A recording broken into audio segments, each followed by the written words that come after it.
Welcome to the podcast with me, your host, the Feral Behaviourist. This is the podcast where the dogs are wild, humans are weirder, and nobody is pretending to be normal. Where dog geeks unite, training is weirdly fun, and connection comes first.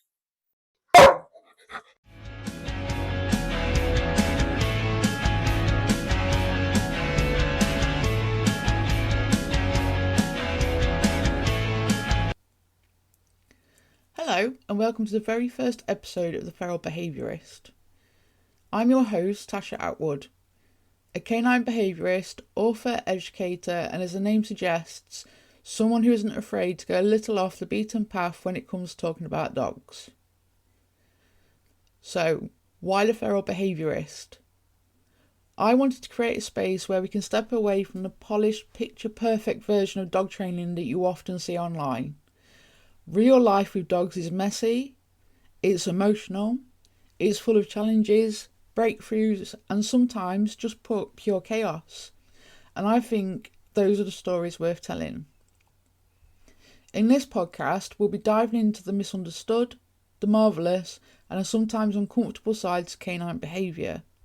From reactivity and trauma to enrichment, collaborative care, and even the latest science, because it's all on the table here. I'll be sharing my own experiences from more than a decade of working with dogs and their guardians, as well as conversations with colleagues and professionals from across the field.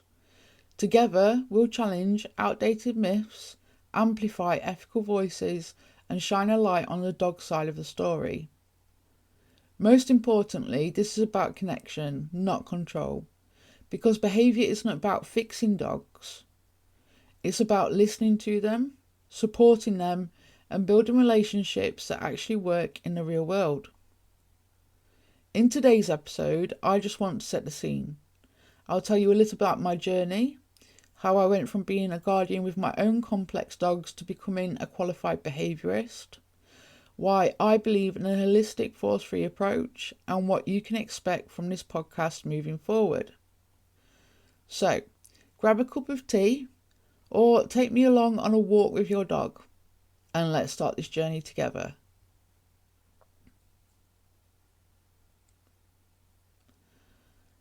Are you back? Great. A little bit about me. So I run Mutts and Mischief Holistic Education and Behaviour Services. Over the years, I specialised in working with dogs who are reactive, anxious, or who have been through trauma. Many of them don't fit neatly into a training class box, and honestly, that's where I thrive. I want to meet dogs exactly where they are and help their humans to understand them better. When I first began my career as a professional dog trainer, I first worked in a kennels for a year, and I owe them dogs everything, because these dogs that I worked with were my teachers, and I think together we endured some traumatic times and a lot of healing as well. So I'll talk about this in depth in another podcast. But I used to work with rescue dogs, boarding dogs, working dogs, and dogs that were used for breeding. And when I first began at this job, a lot of these dogs were traumatised and had bad experiences with the previous kennel hand. So my first challenge was to help these dogs. These dogs did not fit into a training box. They did not fit into a training guide. And they definitely would not have been taking any good citizens tests. These dogs needed me to meet them where they were, to show them respect and love, and to show them that they didn't have to be afraid of me. This meant making myself smaller. And I guess I do that a lot in life, but this helped these dogs to feel safe and empowered and to bring them back. Because of this job, I wanted to help guardians before it got to the point of thinking about rehoming.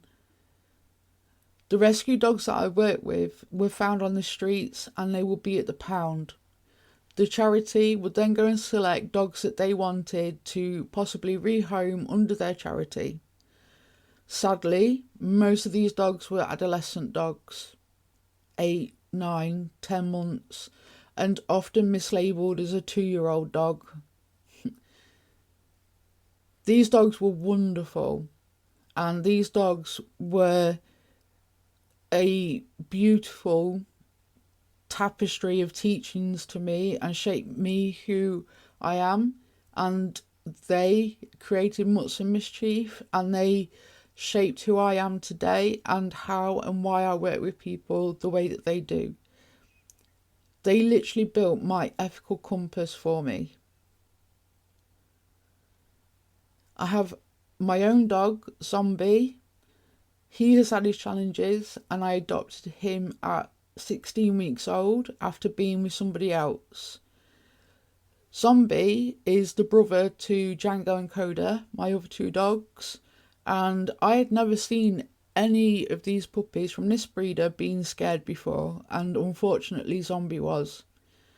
And Zombie's needed a lot of help, and we've recorded most of his journey on YouTube, and he has come through the other side, and he has specific boundaries, and he has an attitude, and he's so cheeky and lovable.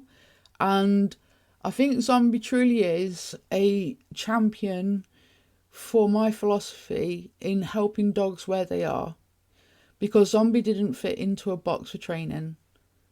He didn't even like the idea of going to class for training, and he really struggled. I'll talk about Zombie more in depth in another episode. So, what can you expect in future episodes? We'll have deep dives into topics like why reactivity isn't a bad behaviour, how trauma and stress shape a dog's responses, the power of enrichment and play, collaborative care and making vet visits less stressful, and some explorations into canine neuroscience, because brains matter too. I'll also bring on guests from time to time to share their expertise, their experiences, and maybe even their own mischief-making dogs. That's it for today's introduction. Thank you for tuning in to episode 1 of the Feral Behaviourist.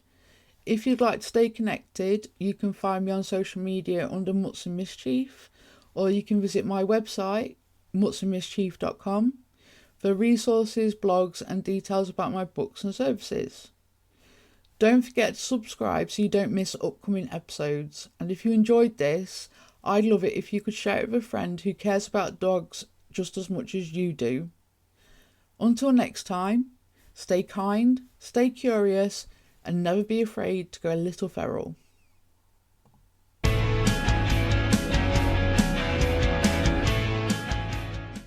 That's it from I, the Feral Behaviourist. We've chewed the mic, barked at the void, and left a trail of enrichment behind us. Thanks for being with us. Until next time, may your socks stay unchewed and your treat bins never run dry.